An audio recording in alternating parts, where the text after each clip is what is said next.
مودی اور نرملا تائی کی جوڑی نے اپنے سیاسی اتحادیوں پر اپنی کمزور ہوتی ہوئی گرفت کو مستحکم کرنے کے لیے بجٹ کا انتخاب کیا اور حکومت کو بچانے کے لیے ملک کی عوام کو معاشی بدحالی کے دلدل میں پھنسا دیا۔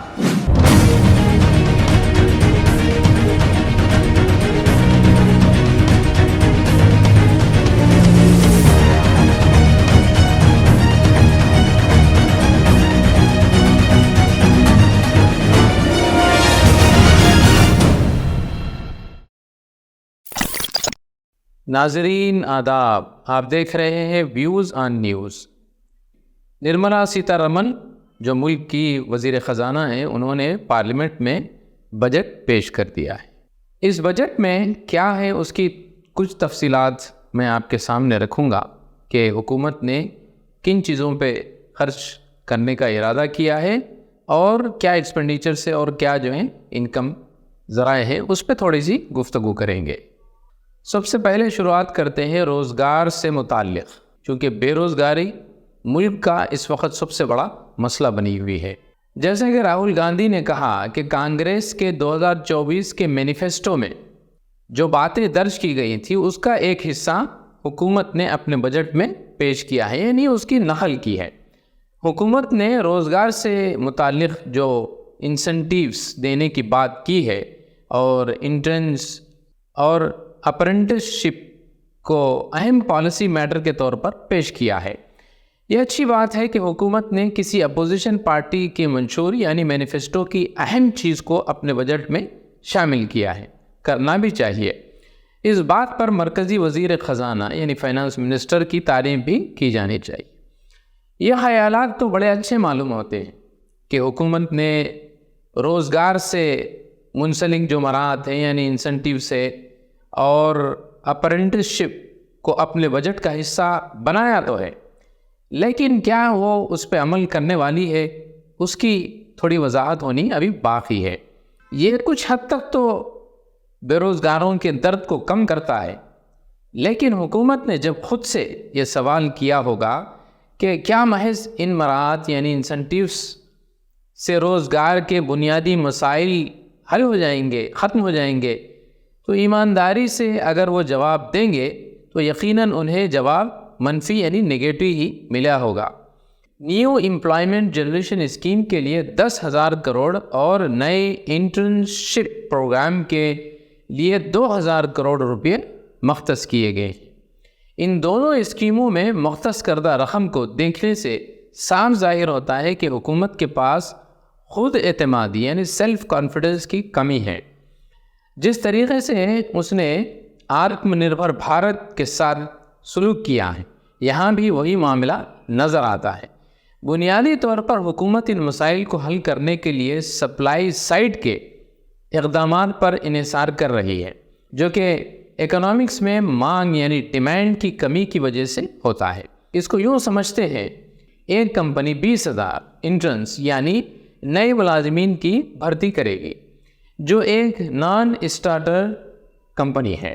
حکومت ان بھرتی کے اخراجات کا ایک حصہ مالی امداد کے طور پر کرنے کا وعدہ کر رہی ہے، لیکن اگر ڈیمانڈ میں اضافہ نہیں ہوتا ہے اور پروڈکشن کیپیسٹی اتنی ہی رہتی ہے جتنی کہ اب ہے، تو کون سی کمپنی مزید ملازمین کو اپنی کمپنی میں شامل کرے گی اور ان کو شامل کر کے منافع کے مارجن کو کم کرنے کا خطرہ کون مول لے گی؟ اسی لیے یہ سمجھا جاتا ہے کہ جس مریض کو سرجری کی ضرورت ہے اسے محض پلس یا دوائیں دی جا رہی ہیں۔ مالی سال یعنی 2024 کا جو فائنانشیل ایئر ہے اس میں ذاتی کھپت یعنی گھریلو اخراجات کی شرح نمو گزشتہ 20 سال کی کم ترین سطح پر آ گئی ہے۔ کووڈ کے سال کو اگر چھوڑ دیا جائے تو یہ گزشتہ 20 سال کی سب سے کم شرح ہے۔ ریزرو بینک آف انڈیا یعنی RBI کا اندازہ ہے کہ گھریلو بچت یعنی ہاؤس ہولڈ سیونگ گزشتہ 47 سال کی کم ترین سطح پر آ پہنچی ہے، کیونکہ خالص مالی بچت GDP کے 5.1% تک گر گئی ہے۔ RBI کا تازہ ترین صارفین کا معیشت پر اعتماد یعنی بھروسہ اس کا سروے 2024 کا ابھی آیا ہے۔ یہ سروے لوگوں میں بڑھتی ہوئی مایوسی کو ظاہر کرتا ہے۔ یہ ایک افسوسناک حقیقت ہے، لیکن ملک کو نسل در نسل آمدنی کے بحران کا سامنا ہے اور بجٹ اس کو حل کرنے میں بری طرح ناکام دکھائی دیتا ہے۔ ذاتی انکم ٹیکس میں چھوٹ کھپت بڑھانے کا ایک مختصر مدتی حل ہو سکتا ہے۔ سلیبس میں نظر ثانی کا جو اعلان کیا گیا ہے وہ صرف نئے ٹیکس رجیم پر ہی لاگو ہوتا ہے، جس میں کٹوتیوں کی اجازت نہیں ہے۔ مثال کے طور پر ایک مڈل کلاس فیملی کے گھر کو لیتے ہیں۔ سمجھیں کہ اس خاندان میں 2 کمانے والے اور 2 اسکول جانے والے نوجوان ہیں۔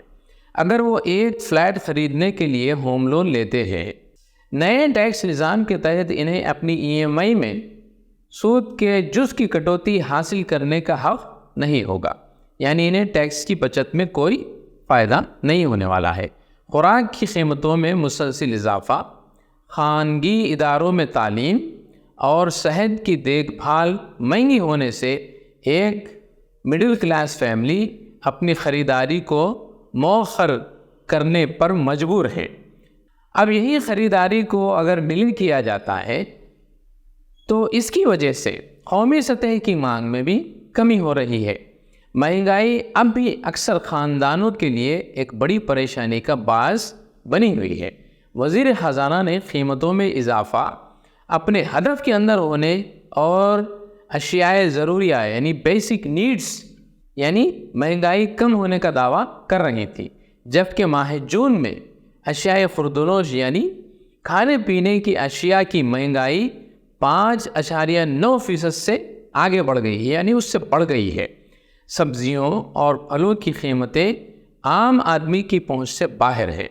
10 سال کے بعد بھی لوگ قیمتوں میں اضافے کا مقابلہ کرنے کے لیے سپلائی چین کو مضبوط ہونے کی توقعات کر رہے ہیں۔